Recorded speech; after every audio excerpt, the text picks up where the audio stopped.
Wednesday को राजीव आता था। हाँ। ठीक है, तो उस दिन हमारा फन मोड होता था कि उस दिन राजीव आया है। ये क्या रहता है, बायोटेक्नोलॉजी में ज्यादा पैसा था या इसमें ज्यादा पैसे है? मेरे को अगर कोई भी प्रॉब्लम होता है सबसे पहले आपसे ही हम पूछते हैं। लेकिन हम सोचते थे जब हम एक वीडियो से इतना कमा रहे तो हम ये सब काम क्यों करेंगे, लेकिन जब वो गया तो फिर हमको अफसोस होने लगा और हम एक्सेप्ट ही नहीं कर पा रहे थे ना भाई, इतने कम पैसे में क्यों हम वीडियो बनाए किसी को। अगर हम वहाँ पे अगर मना कर देते 5,000 रुपए का तो फिर ये सारी चीज चला जाता। अच्छा, वो नहीं बोल सकती थी वो। फिर बोलने लगी। इस मीम के पीछे पागल है ये। फॉर एग्जाम्पल बहुत बेसिक बता रही हूँ आपको कि एक बंदा मुझे 10,000 दे रहा है, ठीक है, जो मैंने बताया सबसे छोटा पैकेज मेरा 12 से स्टार्ट होता है। तो मैंने जॉब छोड़ी कम्प्लीटली। जब मैं घर आई तो मैं रहती तो बहन के पास बैठी होती थी बाजू में, लेकिन मेरा पूरा टाइम लैपटॉप चलता था क्योंकि मैं फ्रीलांसिंग के लिए अप्लाई कर रही थी। आज हमारा फर्स्ट पॉडकास्ट शूट होने जा रहा है जिसमें हमारे साथ है एक बहुत फेमस गेस्ट। इनका मतलब एक्चुअली ये है ना कि ये सोशल मीडिया मैनेजमेंट करती है। जितने भी क्लाइंट के साथ वर्क किया है उनको रिजल्ट 100% मिला है। और इनका एक डायलॉग है 0 to 100, मतलब 0 से आपको जहाँ पर पहुँचना है वहाँ पर आपको पहुँचा सकती है, बस इनका साथ वहाँ पर होना चाहिए। तो हम एक्चुअली इनके साथ 3-4 साल से वर्क कर रहे हैं। मैम से हमने बहुत कुछ सीखा है और सबसे पहले तो हमने डिसिप्लिन सीखा है और सोशल मीडिया पर कैसे वर्क किया जाता है मैनर के साथ वो सिखाया। नहीं तो जैसे अभी हम फनी मोमेंट में बात कर रहे हैं ना, हम इससे भी और लो लेवल पर थे लेकिन कंटेंट बनाते थे। तो मैम बहुत बहुत धन्यवाद, आप हमारे पॉडकास्ट में आप पधारी। अच्छा, thank you so much Rajiv, पहली बात तो हमको इनवाइट करने के लिए यहाँ पर। And the second thing is कि हाँ, बहुत ज़्यादा प्राउड है कि आपने ये सेटअप बनाया। फर्स्ट शूट कर रहे हैं पॉडकास्ट का और हमें गेस्ट बुलाया, थैंक यू सो मच। तो मेरा नाम भावना है एंड सोशल मीडिया मैनेजर हूँ एंड कंटेंट स्ट्रेटेजिस्ट हूँ। लास्ट 5 साल से मैं इस फील्ड में हूँ और सोशल मीडिया मैनेजमेंट मुझे 3 साल हो चुका है। फर्स्ट टाइम हम जब राजीव से मिले थे तो हम मेटाविश में मिले थे। वहाँ राजीव एडिटर थे एंड उसको वहाँ पे बच्चा एडिटर कहा जाता था क्योंकि राजीव टीम में सबसे ज़्यादा छोटे थे और सबसे ज़्यादा नटखट भी थे, हाँ फनी भी थे, ठीक है। तो हम apart from Rajiv everyone was full time, तो हम सब लोग फुल टाइम वाली मोड पे रहते थे, हमेशा सीरियसली वर्क। वेनसडे को राजीव आता था, ठीक है, तो उस दिन हमारा फन मोड होता था कि उस दिन राजीव आया है। नहीं चलता था क्योंकि हम उस टाइम पे बनाते थे बहुत सारा फनी कंटेंट, उतने अपने लाइफ में सीरियस नहीं थे क्योंकि हम कॉलेज स्टूडेंट थे ना मैम, इसलिए। हाँ, तो बट वो मेरे लिए बहुत इंपॉर्टेंट फेस क्यों रहा वो बताती हूँ मैं।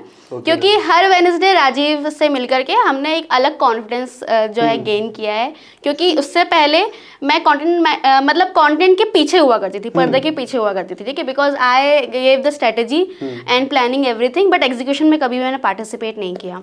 बट राजीव ने मुझे सबसे पहले ला करके कैमरे के सामने खड़ा कर दिया क्योंकि अगर टीम की वीडियो बनेगी तो आप बोलेंगी, अगर कोई दिखेगा तो आप दिखेंगी, तो मेरे पास कोई ऑप्शन ही नहीं बचा है। तो इसलिए मैंने वो कॉन्फिडेंस जो मिला है मुझे वहाँ से, जो हुआ है सब कुछ, वो सिर्फ राजीव की कृपा है। और उसी ने हमको इतना बूस्ट किया कि आप कर सकती हैं, वीडियो भी कर सकती हैं, बोल भी सकती हैं। धीरे धीरे हमने कंपनी के लिए शूट करना स्टार्ट किया, फिर वहाँ से हमें थोड़ा कॉन्फिडेंस आया तो हमने अपने खुद के पेज के लिए भी स्टार्ट किया। और ऐसे करते करते हमने क्लाइंट के लिए भी वॉइस ओवर्स दिए, क्लाइंट के एड्स के लिए भी हमने वॉइस ओवर दिए। तो वो बहुत बड़ा मोमेंट था हमारे लिए और वो चीज़ हमने राजीव से सीखी, ठीक है।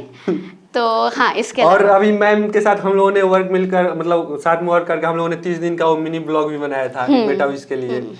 तो ये सारी चीजें भी रही। तो मैम मेरा तो ये जाना, जैसे हमने स्टार्ट इसलिए किया क्योंकि मेरे को सच में मतलब बचपन से इंटरेस्ट है ना कि फिल्मों में जाएंगे, आखिर क्या कैसा होता है, हमको यूट्यूब पर वर्क करना है। जब से मेरे हाथ में मोबाइल आया ना तब से हमको मेरा एक ही ड्रीम है कि हमको यूट्यूबर बनना है और यूट्यूब पर वीडियोज बनाना है। जैसे बहुत लोगों का होता है गेम खेलेंगे या ऐसे कुछ करेंगे, लेकिन मेरे पास मोबाइल आया ही इसलिए क्योंकि हम वीडियो बनाएंगे। तो आपको कैसे ये हुआ कि हाँ हमको सोशल मीडिया टीम का मतलब एक हिस्सा बनना है या मैनेजमेंट करना है या कुछ ऐसा? अच्छा, तो एक्चुअली शुरू हुई थी कहानी पैंडेमिक में। पैंडेमिक मैंने कहानी स्टार्ट की थी कंटेंट राइटर से। तो मैं उस टाइम पे लिखती थी क्योंकि लिखने में काफ़ी इंटरेस्ट था, तो उस टाइम मैं लिखना स्टार्ट किया। फिर मुझे समझ में नहीं आया पहली बात तो कि इससे पैसे भी कैसे आएगा।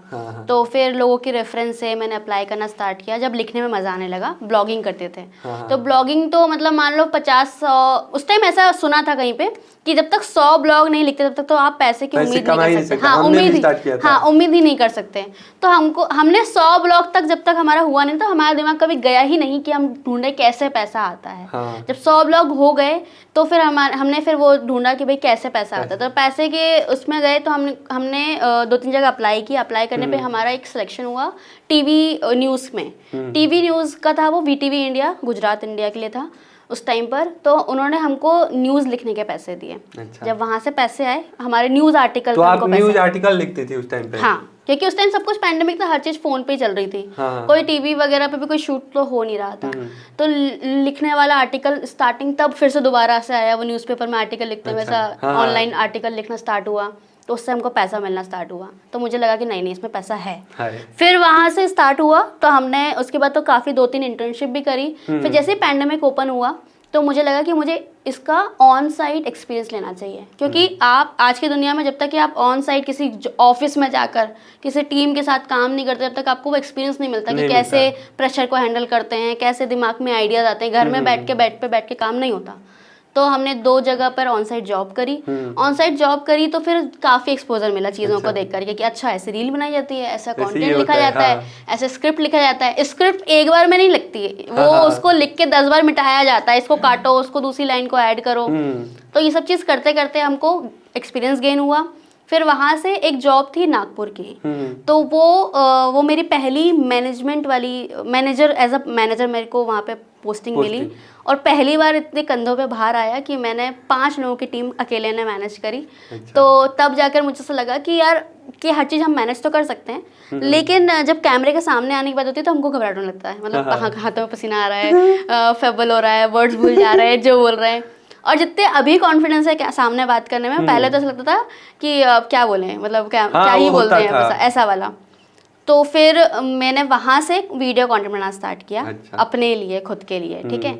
उस पर भी हमको लगता था कि यार पीछे बैकग्राउंड कैसा आ रहा है, पता नहीं कैसे ही बाल दिख रहे हैं, कैसी शक्ल दिख रही है, ये वो। तो फिर वहाँ से बनाना स्टार्ट किया, वहाँ से अप्रोच आया, काफ़ी अच्छा रिस्पांस भी आया, लोगों ने सपोर्ट करना स्टार्ट किया। अकाउंट में हालांकि फॉलोअर्स इतने ज़्यादा अभी भी नहीं है, ठीक है, लेकिन एक चीज़ सीख रहे हैं, वो है आपके मतलब कॉन्फिडेंस में चेंज, वीडियो में वो है रिस्पांस है, जैसे हमने भी देखा है एंगेजमेंट, लोगों का जो मैसेजेस हैं, कमेंट्स हैं, तो और वो भी अच्छे वाले, मतलब ऐसे नहीं कि नेगेटिव कमेंट, हाँ अच्छे वाले। तो हमको ऐसा कॉन्फिडेंस बूस्ट हो रहा है, ठीक है, कि लोग आजकल लोग क्या ही कर रहे हैं यार, वीडियो में स्क्रिप्टिंग कर रहे हैं, कुछ भी टेढ़ा आड़ा बोल रहे हैं, उससे तो बेटर ही कर रहे हैं, ठीक है, उससे तो बेटर ही कर रहे हैं, ऐसा करके। तो फिर वहाँ से सीखना स्टार्ट किया। फिर वहाँ से जब वॉइस ओवर्स वगैरह दिए 2-3 जगह पर क्लाइंट्स के लिए भी, तो हमको लगा कि हाँ ठीक है, इतना कर सकते हैं, थोड़ा बहुत कर सकते हैं। अभी मतलब मैम के बारे में हम थोड़ा सा बताना चाहते हैं कि ये बायोटेक्नोलॉजी की हुई है। हाँ। तो आपको क्या लगता है, बायोटेक्नोलॉजी में ज़्यादा पैसा था या इसमें ज़्यादा पैसे है? ये क्या, किसमें मतलब आपको ज़्यादा सुकून मिलता है, अगर आप मतलब आप खुश हैं अपनी जॉब से? ठीक है। देखो, जब बायोटेक्नोलॉजी था ड्रीम में, ठीक है, तो ऑफ कोर्स वही अच्छा लगता था, वही उसी में सुकून था, ठीक है। लेकिन क्या था ना, उसके लिए अनसर्टन थे हम, कभी भी जॉब के लिए क्या होगा कि नहीं होगा, हर चीज़ फ्यूचर टेंस में थी। यहाँ पर खुद की मर्जी से आ गए, जॉब स्विच करके हमने करियर, इससे पहले मैं ये करियर में थी ही नहीं, मतलब इस प्रोफाइल में थी ही नहीं, ठीक है। तो जब ये स्विच किया कि यहाँ से पैसे आने लगे, तब कॉन्फिडेंस ऑटोमेटिकली आ गया, ठीक है, क्योंकि एंड ऑफ द डे क्या होता है ना, हाँ, क्योंकि आप एंड ऑफ द डे कि आपको अपने बिल पे करने हैं, है ना, वो कोई और नहीं करने वाला है, ठीक है। EMIs आपको भरने हैं, आपको हर चीज, शॉपिंग से लेकर हर चीज आपको खुद ही करनी है। जब आप वो करने लगते हैं ना, तो फिर सारा कॉन्फिडेंस आ जाता है, ये तो है, ठीक है। और उसके बाद यहाँ पर आकर ये समझ में आया कि यहाँ पे कोई आपकी लिमिटेड सैलरी नहीं है, जो जॉब में होती है जनरली, कि आपकी 30 तो 30 ही रहेगी। इंक्रीमेंट मिल गया तो ठीक है, नहीं तो फिर कोई बात ही नहीं है। यहाँ पर ऐसा है कि आप अगर अपने बजट में, अपनी बकेट में अगर आप एटलीस्ट 5 या 6 क्लाइंट रख सकते हो तो भी अच्छी इनकम है, और अगर आप नहीं रखते हो, अगर आप 10 रख सकते हो तो वो भी अच्छी बात है। इनिशियली मेरे को पहले लगता था कि 10 कैसे ही मैनेज करते होंगे, 5 कैसे ही मैनेज करते होंगे, तो मैंने सीखा कि काम को डेलीगेट कैसे करते हैं। तो कैसे ये करते हैं, मतलब जैसे मान लीजिए मेरे पास अभी डेट में 3 से 4 क्लाइंट है, अगर आ गए अचानक, तो हम लोग कैसे मैनेज करेंगे? तो आपको सीखना पड़ेगा दूसरों पर भरोसा करना। अच्छा, हाँ, क्योंकि इनिशियल स्टेज पे ना मुझे ऐसा लगता था कि मेरे से अच्छा काम कोई नहीं कर सकता, अगर मैंने किसी को काम दिया तो उसने बिगाड़ देना है, हाँ, है ना, मेरे को भी यही लगता है। मैं तो वो ट्रस्ट इशू होता था, और अगर मैंने किसी को दिया, उसने बिगाड़ दिया, फिर मेरी बेइज्जती हो गई, क्योंकि मेरा नाम खराब हो गया, क्लाइंट के साथ मेरा फेस टू फेस कनेक्शन है, वो यही बोलेगा कि भावना आपकी वजह से मेरा काम खराब हो गया, ठीक है। तो आप अपनी टीम बढ़ाओ और ऐसे लोगों को रखो जिन पे आप ट्रस्ट कर सकते हो। ऐसे नहीं कि हाँ रख लिया सिर्फ दिखाने के लिए टीम बड़ी कर ली, नहीं, आप ऐसे बंदे को रखो कि अगर आपने उस काम को नहीं भी देखा झांक करके, तो भी वो बंदा सही करेगा, आपके पीठ पीछे भी वो सही करेगा, ठीक है। तो अगर आपने ऐसे ट्रस्टवर्दी लोगों को अपनी टीम में रखा, तो आप क्या कर सकते हो ना, अगर आपके पास कोई क्लाइंट आता है तो आप काम बांट सकते हो कि भाई तू ये देख, तू ये देख, तू ये देख, ठीक है, बस आपको अपडेट लेना है टाइमिंगली कि भाई टाइम कल तक बोला था, परसों देख लो कि क्या काम का अपडेट है, सब कुछ चेक कर लिया और वही सेम टू सेम क्लाइंट को पास कर दो। हाँ, तो बस वो ट्रस्ट करना भी एक प्रोसेस है, क्योंकि हमको ये प्रोसेस में एटलीस्ट 3 या 4 महीने लगा और इसके बीच में हमने 2-3 क्लाइंट भी खोए हैं। ठीक है, क्योंकि हमको लगा कि हम कर लेंगे और हमने सबको ऑनबोर्ड कर लिया, सबका पैसा ले लिया। ठीक है, और फिर काम हो नहीं रहा। अच्छा। फिर हम परेशान हो रहे हैं कि यहाँ पे भी करना है, यहाँ पे भी करना है, ऐसा, क्योंकि अकेला इंसान ज्यादा सब कुछ नहीं कर सकता। ठीक है, एक पॉइंट पे आप अकेले पड़ जाओगे, एक टाइम पे काम बहुत ज्यादा हो जाएगा और आप कम पड़ जाओगे उसके लिए। तो फिर उसके बाद हमको लगा कि नहीं, अब जरूरत पड़ेगी हमको और अब हमको टीम एक्सपैंड करनी पड़ेगी। फिर हमने सही लोगों को ढूंढा और सही लोगों को सही काम डिस्ट्रीब्यूट करना स्टार्ट किया। जैसे हम लोग ने तो अभी हम लोग का स्टार्टिंग है, अभी हमारे पास बहुत सारे उतने तो नहीं है, क्योंकि हम लोग का मेन फोकस यूट्यूब है, अपना कंटेंट। अभी हम लोग का कॉलेज भी चल रहा है। तो ओमजो में अभी सबसे पहले उज्जवल है और फिर मेरा भाई जो मतलब कैमरा के पीछे है। तो हम लोग पहले हम और भाई साथ में कंटेंट बनाया करते थे। ये मतलब फर्स्ट ईयर से ये मेरा दोस्त है। फर्स्ट ईयर से हम लोग सोच रहे भाई कुछ ऐसे साथ में करना है, कुछ ऐसे करना है। नहीं होता है दोस्ती वाला कि नहीं साथ में भाई बिजनेस तो करना है। लेकिन हम लोग आइडिया बनाते थे और बार बार अलग अलग बिजनेस का फेल हो जाते थे। लेकिन फाइनली जब जैसे वेदारो मिला हम लोगों को, तो उन्होंने फाइनेंस किया। फिर हम लोगों ने सोचे चलो भाई सोशल मीडिया टीम मैनेजमेंट वाला करके देखते हैं। तो 1-2 हम लोगों ने प्रोजेक्ट साथ में किया, तो हम लोगों को मजा आया। तो फिर इसलिए हमने क्या किया, उज्जवल को जितने भी है मार्केटिंग टीम और बाकी चीज़ हैंडल करने के लिए हमने इनको कर दिया। और आकाश भाई हमारे जो है वो अभी सारे टेक्निकल टीम को संभालते हैं। और एडिटिंग हो गया, क्लाइंट को मतलब कैसे मैनेज करना है और क्या बात करना है, ये सारी चीज़ें हम हैंडल करते हैं, मतलब सोशल मीडिया से रिलेटेड। और बाकी आप तो मतलब हमारी हमेशा हेल्प करती हैं। मेरे को अगर कोई भी प्रॉब्लम होता है सबसे पहले आपसे ही हम पूछते हैं। तो ऐसे मतलब अभी तो चल रही है हम लोग की। तो इसमें मेरे को सबसे बड़ा प्रॉब्लम पता है क्या होता है कि अगर हम किसी को टीम में रख रहे हैं तो पता नहीं कैसा वर्क करेगा, और उस हिसाब से वर्क नहीं किया तो फिर उसको कितना पे करना चाहिए या किस टाइप से पे करना चाहिए। मतलब क्योंकि हर कोई मेहनत कर रहा है, कहीं ना कहीं वो मेहनत कर रहा है, कम या ज़्यादा, तो कि कैसे मतलब उसको पेमेंट करना चाहिए। देखो, पेमेंट के लिए सबसे बड़ी बात यह है कि जैसे मैंने तुमको इनिशियल स्टेज पे बोला था कि जब भी किसी भी चीज़ की पेमेंट तुमको जाननी है कि यार इसको कितना पैसा दूं या फिर सही है या नहीं है, ठीक है, तो पहले आप उसी जनर का 5-6 लोगों को टच करो, बंदों को। ठीक है, जैसे मेरी जो है अच्छी खासी रीच है लिंक्डइन में भी और सोशल मीडिया इंस्टाग्राम पे भी।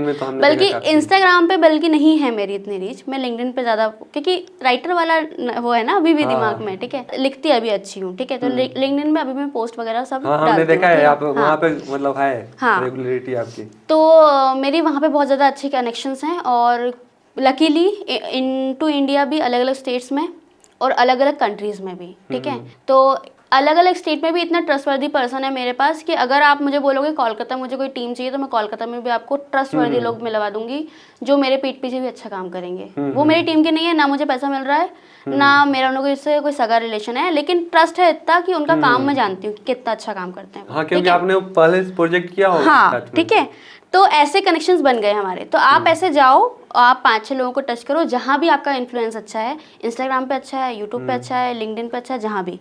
तो मैं 5-6 ग्राफिक डिजाइनर्स पकड़ती हूँ, मेरे एक नहीं है, 5-6 हैं। ठीक है, अब 5-6 का अलग अलग जेनर है। कोई एक है जो सिर्फ प्रोडक्ट्स पे काम करता है, जो प्रोडक्ट डिजाइनिंग वगैरह होती है, पैकेजिंग वगैरह होती है, उस पर काम करता है। एक है जो रील वगैरह के बैनर वगैरह या फिर थंबनेल वगैरह बनाता है। ठीक है, एक है जो सिर्फ लिंक्डइन के बैनर वगैरह बनाता है। ठीक है, वो चीज़ हो गई। सबका अलग अलग जेनर है, सबका अलग अलग प्राइसिंग है। मैंने सबका पोर्टफोलियो मंगा के रखा हुआ है, सबकी डिजाइन मंगा के रखे कि भाई तुमने पहले जो काम कर रखा है सब भेजो। ठीक है, पहले देखूं भी तो कि क्वालिटी है कि नहीं। हाँ। अब भाई मार्केट में हम जाते हैं तो कि कपड़ा पहले हम टच करके देखते हैं ना कि हाँ समझ में आ रहा सही है कि नहीं सही, तभी तो लेते हैं ना। हमारी इंडियन की आदत है, हम पन्नी में पैक रहेगा, पन्नी से खोल के हम ऐसा करेंगे, है ना।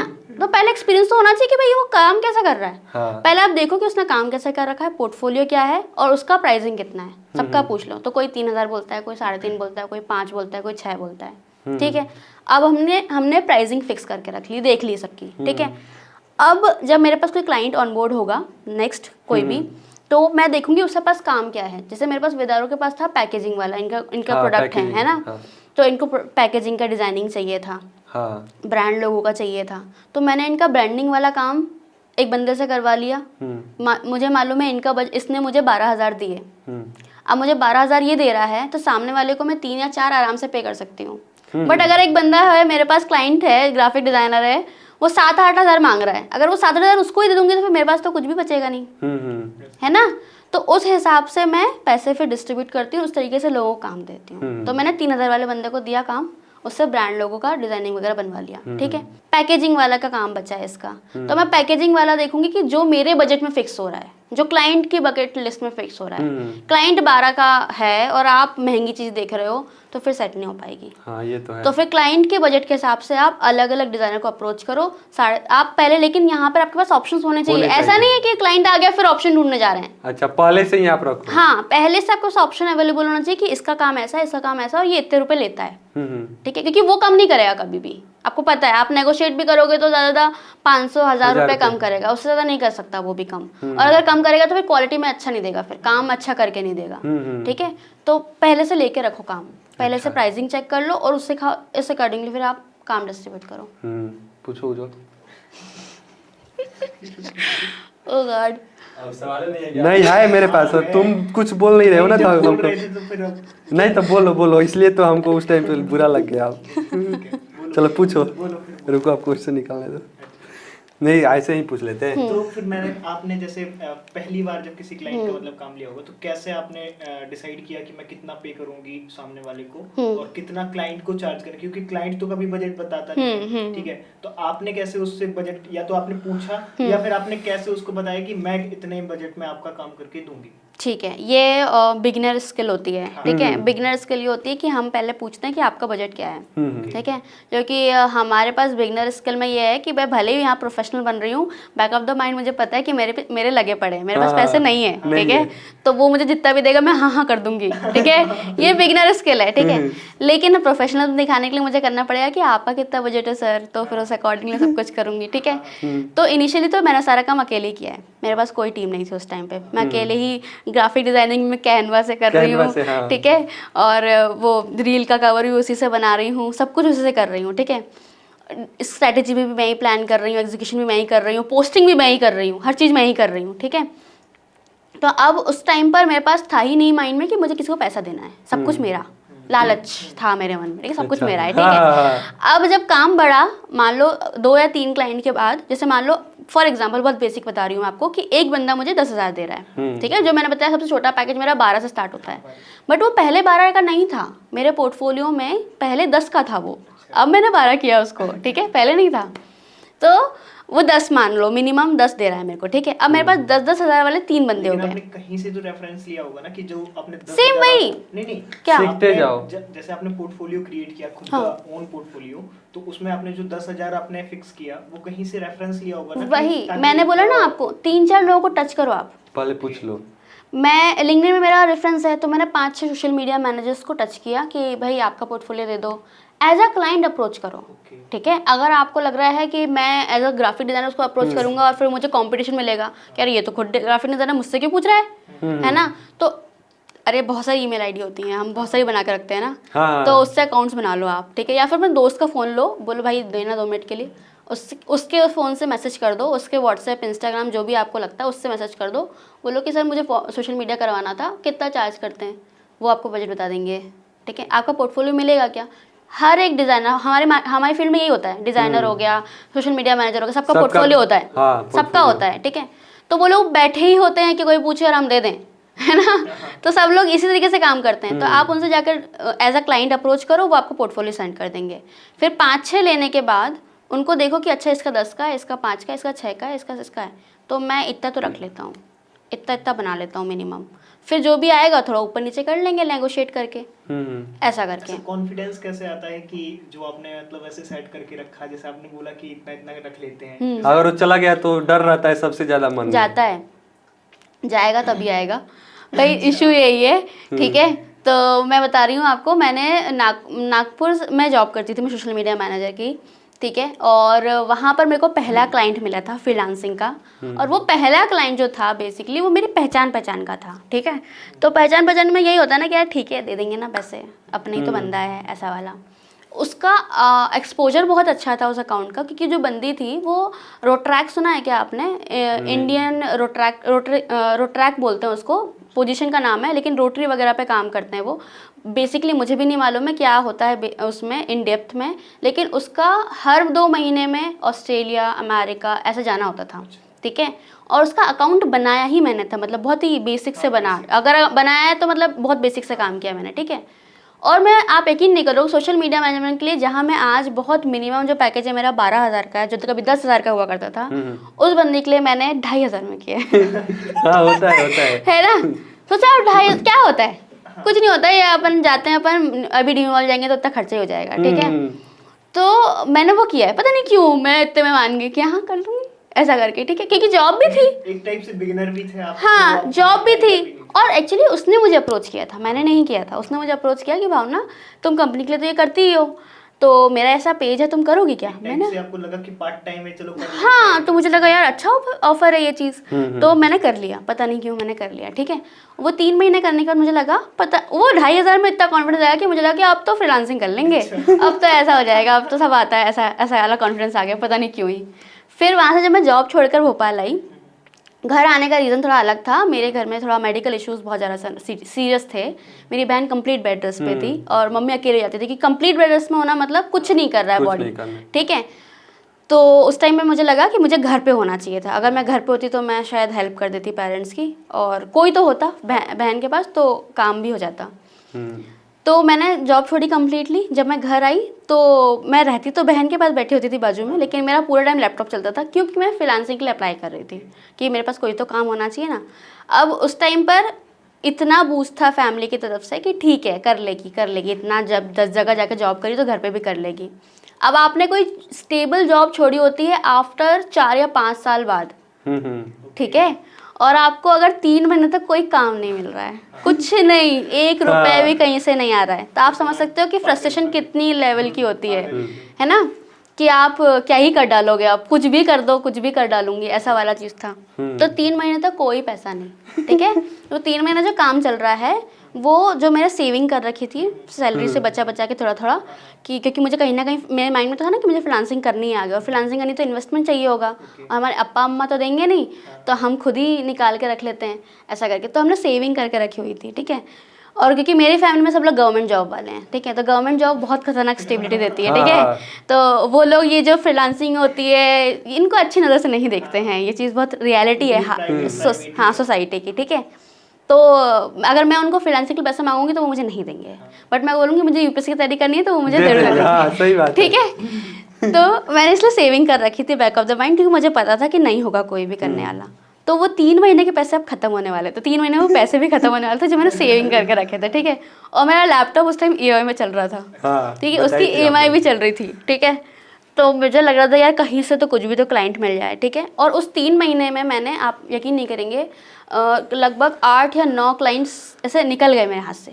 मैं डेली, मेरी 3 या 4 मीटिंग होती थी, मीटिंग में बैठती थी, जो डिस्कवरी कॉल जिसको बोलते हैं, ठीक है, कि आप सामने वाले क्लाइंट को बात करते हो, उससे समझते हो कि उसको क्या चाहिए। अच्छा आपका ये पेज बनाना है, अच्छा आपका ये प्रोडक्ट है, ठीक है, हम आपको सोशल मीडिया इतना कर देंगे, ये सब। अब मैंने प्राइसिंग बताई, पोर्टफोलियो दिखाई, उसने मेरा काम भी देखा, बट फिर कोई रिस्पॉन्स नहीं। लेकिन मुझे ऐसा लगता है कि वो इसलिए गए क्योंकि आपकी एक हाइप क्रिएटिंग थी, एंड आप उससे नीचे जब आए तो आप एक्सेप्ट ही नहीं कर पाए उस चीज को कि मैं इतना पैसा कैसे लूं। हाँ। क्योंकि क्लाइंट ने सोचा कि यार आप उस टाइम पे पेंडेमिक चल रहा है, क्लाइंट ने सोचा कि हम कम से कम में करवा लें, है ना। उसको भी पता है कि ऑल ओवर सब जगह लॉकडाउन है, और आप हाइप से नीचे आए हो तो आप उससे नीचे काम नहीं करोगे क्योंकि आप स्टेज चढ़ चुके हो ऑलरेडी। हाँ, जैसे आपने अभी पहले बोला कि 10,000 से मैंने 12,000 कर दिया। अब मैं बोलूं क्लाइंट एज अ क्लाइंट, मैं बोलूं कि मैम आप 8,000 में कर दो ना मेरा, नहीं करोगे, नहीं करेंगे, है ना। भले आप 10 में कर दोगे, 12 से 10 कर लोगे, लेकिन 8 तो करोगे ही नहीं, स्टेप डाउन तो आओगे ही नहीं। तो वो मुझे ऐसा लगता है कि आपका इसीलिए आपके वो गए। और ऐसे ही सेम मेरे साथ भी हुआ। जैसे मेरा YouTube चल रहा था ना, मेरा अच्छा YouTube चल रहा था, 5 लाख 6 लाख सब्सक्राइबर हो गए थे, अच्छा प्रमोशन का पैसे मिल रहे थे ये वो। तो जैसे इसका मतलब चाचा और ये लोग काम करते हैं, पोस्टलो से अच्छा ऑफर आया, और भी बहुत जगह से अच्छा पर आया 10,000 महीने पर, 15,000 महीने पर वर्क करने का। लेकिन हम सोचते थे जब हम एक वीडियो से इतना कमा रहे तो हम ये सब काम क्यों करेंगे। लेकिन जब वो गया तो फिर हमको अफसोस होने लगा, और हम एक्सेप्ट ही नहीं कर पा रहे थे ना भाई कि मतलब वीडियो में हम इतने कम पैसे में क्यों हम वीडियो बनाए किसी को। तो फिर हम मेटाविस ज्वाइन किए, जब जहाँ पर आप गई ना उस दिन ही हमने भी ज्वाइन किया था। अच्छा। तो वो मेरे एक भैया थे, अंकित भैया मतलब उनका नाम है, तो उन्होंने रेफरेंस दिया, हाँ ये यूट्यूब पर ऐसा ऐसा वीडियो बनाता है। तो हमने अपना वीडियो भेजा था सर को, तो वो दिखाए, तो फिर हमको पता चला नहीं, कॉर्पोरेट नाम की भी कोई चीज़ होती है और ऐसे वर्क किया जाता है, और यहाँ पर HR होती है, यहाँ मैनेजर होते हैं, यहाँ पे सोशल मीडिया टीम के ये होते हैं, और इतने सारे लोग साथ में वर्क भी करते हैं। नहीं तो हम सोचते थे हम अकेले ही कर लेंगे सब कुछ, ऐसा था। राजीव को बहुत दिक्कत होती थी जब हम उसको बोलते थे अप्रूवल लेना पड़ेगा, अभी उसमें कट करेंगे, ये वाला सर मना कर देंगे, तो राजीव बोलता था क्यों, हमने इतनी मेहनत करी, क्यों कट होगा ये, क्यों ऐसा करके। और हमारे को पता था ये चीज़ कि हम स्टार्टिंग से इस चीज़ करके आ रहे थे ना, तो हमको पता था कि यार चीज़ों की अप्रूवल लेनी होती है, एक प्रोसेस होता है काम करने का, आप ऐसे हर कुछ नहीं डाल सकते, ये वाली चीज़ है। तो वही चीज़ होती है इनिशियल में आपका ना, बहुत सारे जाते हैं क्लाइंट, क्यों, पहली बात जैसे आप बोल रहे हो ना, हाँ जैसे आपने बोला ना अभी कि आप नहीं करते, बाहर नीचे नहीं करते आपका, ठीक है। सेकंड ये कि प्रोफेशनलिज्म नहीं होता, ठीक है। हमको कहीं ना कहीं लगता है कि हम अच्छे हैं, हाँ। हर किसी को लगता है कि हम बहुत अच्छे हैं, भाई हम जो है ना बहुत बेस्ट है, हमसे अच्छा कोई नहीं है, ठीक है।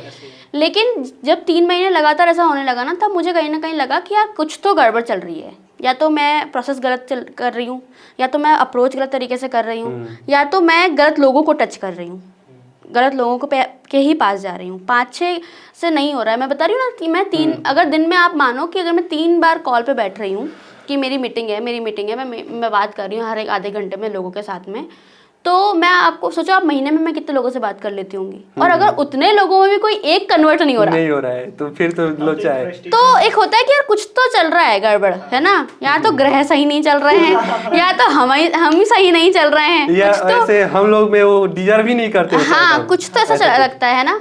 तो मैंने क्या किया फिर, जैसे जो मेरे लिंक्डइन में मेरे काफ़ी अच्छे लोगों के कनेक्शन थे, मैंने उनको डीएम करना स्टार्ट किया, ठीक है।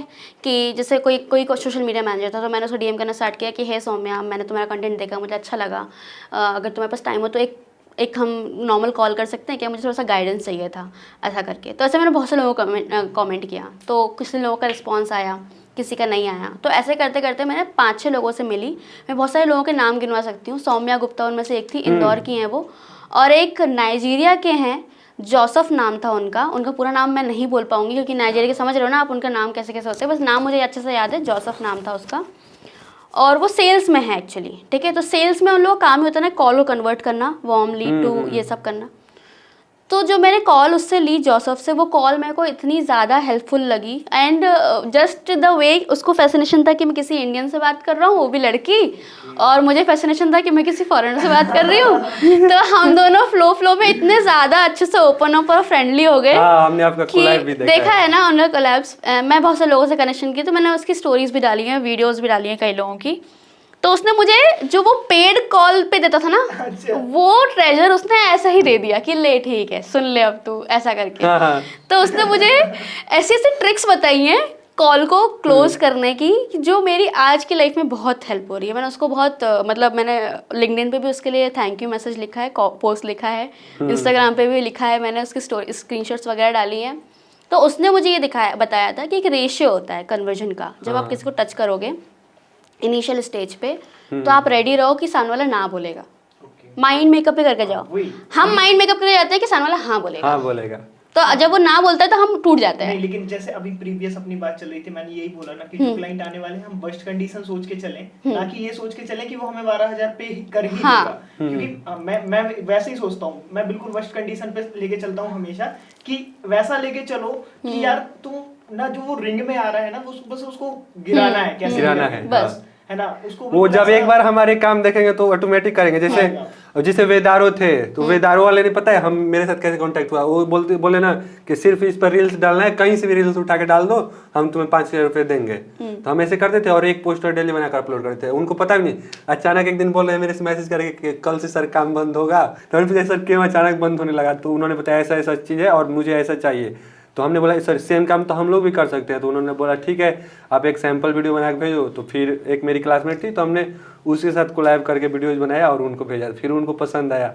फिर हम लोगों ने साथ में 10-15 वीडियोज बनाया, तब जाकर ये पॉडकास्ट के लिए मतलब पता नहीं कैसे बैठे थे हम लोग, तो फिर मतलब बात ही हो रहा था, फिर पॉडकास्ट स्टार्ट करने को सोचा हम लोगों ने। फिर जाकर ये सेटअप बनने का इतना सारा हुआ।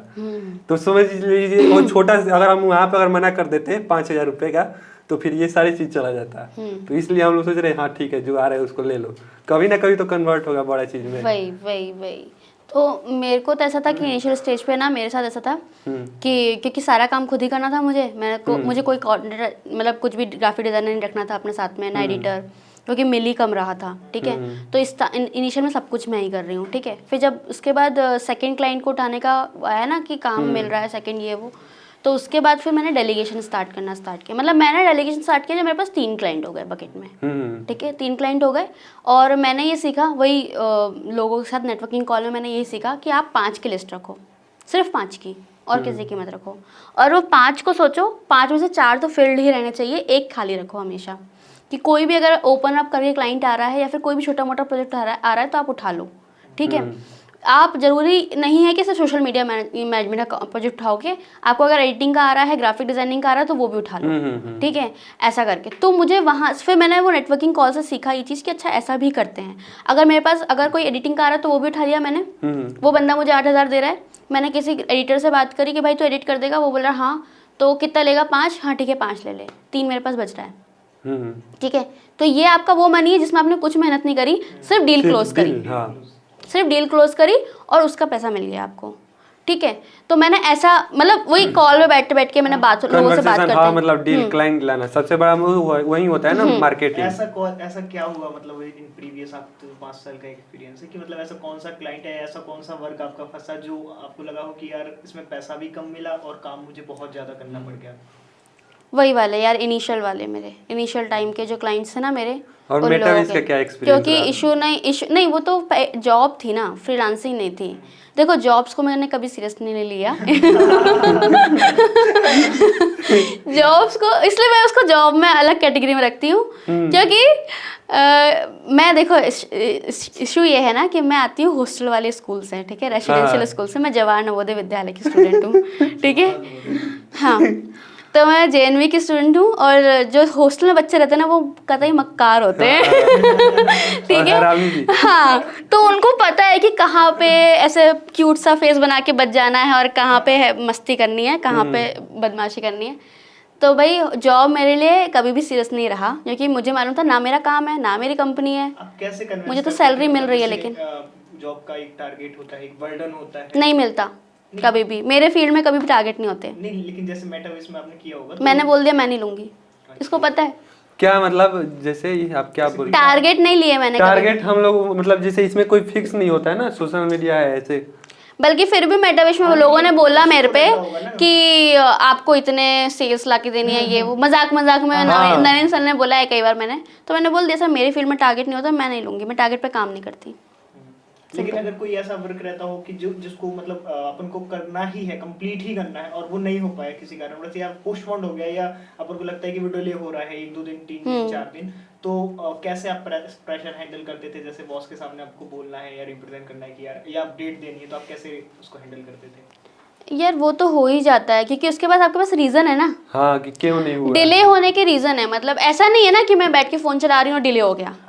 मैं कुछ ना कुछ कर रही थी और वो उस वजह से डिले हुआ है। ऐसा है कि जैसे अपन ने किसी और क्लाइंट का काम उठाया और क्लाइंट को चाहिए कि नहीं यार 17 तारीख तो अब सोचो आप, जैसे वेदारों का है, इसमें हम लोगों ने तो इतना सारा मेहनत किया, आपने भी देखा मैम, हम लोगों ने सबने वर्क किया, और जो आज हम लोग के साथ हुआ वो हम लोगों ने कभी सोचा भी था क्या? हाँ, और देखो अभी भी जो हुआ ना, इसमें भी हमारी कोई गलती थी क्या? नहीं थी।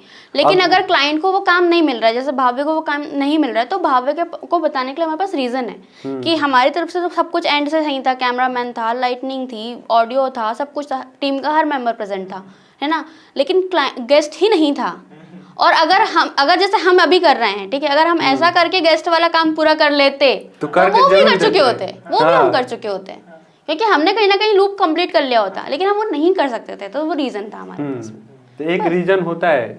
तो बात ये है ना कि अगर आप काम में जेन्युइन होना, एंड ऑफ द डे अगर आप काम में जेन्युइन होना, तो अगर कोई भी इशू आती भी है ना, तो क्लाइंट समझता है वो चीज़ को, ठीक है, कि अगर नहीं इतना कर रहा है तो ठीक है। इवन दो मेरे पास एक क्लाइंट थे, मैं बता रही हूँ आपको, यूपी के थे वो, और एरोगेंट होंगे काफी। नहीं यार, पता नहीं क्यों, ऐसा नहीं है मेरा एक्सपीरियंस। ऐसा नहीं है भाई, बिहार के लोग अच्छे ऐसा नहीं है। देखो मेरे फ्रेंड सर्कल, अगर आपको वो वाला टर्म में जाना तो मैं बता देती हूँ, मेरे फ्रेंड सर्कल में 70% बिहारी फ्रेंड्स हैं मेरे, ठीक है। तो हमने ठेकुआ वेकुआ सब खाया हुआ है, तो अब उनका नमक खाया है तो उनकी बुराई नहीं करेंगे नहीं यार, ये रियलिटी होती है, बिहार के लोग कैसे होते हैं, थोड़ी हो सकता होती है। कहने का वो नहीं है कि बिहार के लोग या ये कोई किसी को मतलब देखो नहीं कर रहे, लेकिन एक होता है ना कि जैसे थोड़ा सा एक एक एक्सेंट उनका अलग हाँ है। देखो ऐसा नहीं है, उनमें भी मतलब वो रहती है 10 लोग वैसे मतलब पूरा बिहार का बदनाम है, लेकिन उनका एक्सेंट ऐसा है ना कि लगता है कि वो प्रोफेशनलिज्म नहीं दिखा रहे या आपका रिस्पेक्ट नहीं कर रहे, लेकिन वो वाकई सच में बात कर। जैसे हमने मैम आपसे पहली बार मिले होंगे तो मेरा कुछ और एक्सेंट होगा, मतलब हमने काफी चीजें इंप्रूव करने की कोशिश किया। तो ऐसे भोजपुरी लैंग्वेज टाइप का या कुछ भी ऐसा नहीं है ना कि हम वहाँ पे जाकर मजाक उड़ाना चाहते हैं किसी का, या हम अपने आप का मजाक, या हम ज्यादा फनी या ओवर एक्टिंग करने की कोशिश नहीं, मेरा ऐसा ही था। हम गाँव से आए हैं तो ऐसे ही हम उस टाइम पे थे। अब धीरे धीरे लेकिन हम सीख रहे हैं कि नहीं भाई शहर में आए हो तो कुछ ऐसे रहा जाता है, ऐसा सीन था। तो मेरे को नहीं इशू हुआ कभी भी, इस चीज़ का तो मुझे कभी भी इशू नहीं हुआ। देखो सबका अपना एसेंट है, और सिर्फ यूपी या फिर नॉर्थ लोगों को क्यों बोलोगे, अगर आप साउथ में जाओगे तो आपको वहाँ पे भी फील होगा। मेरा छोटा भाई हैदराबाद में पढ़ता है, ठीक है, और मैंने एक कॉल पे बात करी, एक डिलीवरी जाना था, तो वहाँ पे अन्ना अन्ना करके बात करनी है, या फिर अगर हम हिंदी में भी बात करें तो वो हमारा हिंदी में भी ऐसा नहीं होता, देखो हो जाएगा ना, ऐसा वाला समझ में आ जाता है, ठीक है। और वो तो हैदराबाद में ना साउथ तेलुगु भी नहीं है, और फिर हैदराबादी एसेंट भी पकड़ लेते हैं हम लोग, ठीक है। तो दोस्तों ये हमारा पहला पॉडकास्ट था और इसको हम लोग मजे मजे में शूट कर लिए थे। मैम हमारे सेटअप पर आई थी, तो इसीलिए इस वीडियो में बिल्कुल भी आपको क्वालिटी नहीं देखने को मिलेगा। लेकिन आप कमेंट करके बताओ क्या हम ऐसा पॉडकास्ट और भी दूसरे लोगों के साथ लाए जो मेरे रिलेटिव हैं, जो खास लोग हैं, जिनको हम पहचानते हैं, या आप जिनको पहचानते हैं, उनके साथ हम पॉडकास्ट बनाए क्या हम बना सकते हैं? तो आप कमेंट करो, हम जरूर लाएंगे। तो मिलते हैं अगले पॉडकास्ट में, तब तक के लिए guys comment share and tata good bye.